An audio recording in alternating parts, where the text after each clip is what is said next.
everyone. Thanks for dropping in here on our weekend edition of Farm Progress Dateline Drought. Well, we're already hearing a lot of talk about expected retail food price increases because of the drought, aren't we? I even heard an ABC TV meteorologist doing a story on that this weekend. Apparently, ABC's economics reporters don't work on the weekend. But listen to the week ahead for any kind of an indication from the likes of Kellogg's of Battle Creek or General Mills about the possibility they'll be raising those wholesale food prices. General Mills has its fiscal investor meeting on Tuesday morning. You could imagine there could very well be some questions asked at that meeting. One point to ponder here is how quickly these food companies might try to raise the food prices.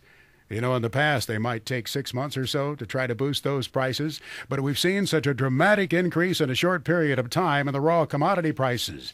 They might assume then that they can raise their price more quickly.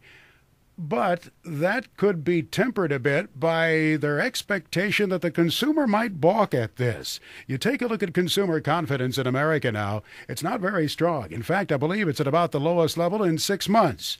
That could make the food companies a little more hesitant to try to shove these price increases along right away.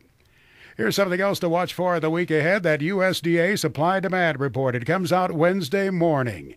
This could be very interesting. What kind of assumptions will USDA be making in that report? Now, first of all, the acreage numbers should stay put. We assume they'll continue to use the numbers that were issued just a few days ago in that June acreage report, the report on planted and harvested acres. Those numbers eventually, of course, must come down. And there's been talk about the possibility USDA might do a special survey for the August crop report. But where will the yield be in this report? Where will USDA adjust that number? There'll be a lot of disappointment if they don't bring that number down significantly, especially given the declining condition ratings we've seen on the corn and soybean crops. Last week, with a decline of 8 percentage points in the categories good and excellent on both corn and beans, one of the biggest drops we have seen. So the expectation is that yield has to come down. And what will they do with the demand side then? Given the demand destruction that has been taking place, especially in regard to corn exports and the usage of corn in the production of ethanol. Our friend Bryce Knorr, economist with Farm Futures, will be here in the week ahead to help sort all of that out for you.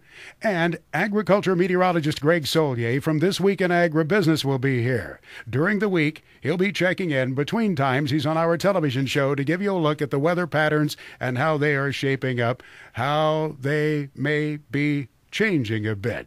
So drop in here often, we hope you will, at Farm Progress Dateline Drought. Have a great weekend.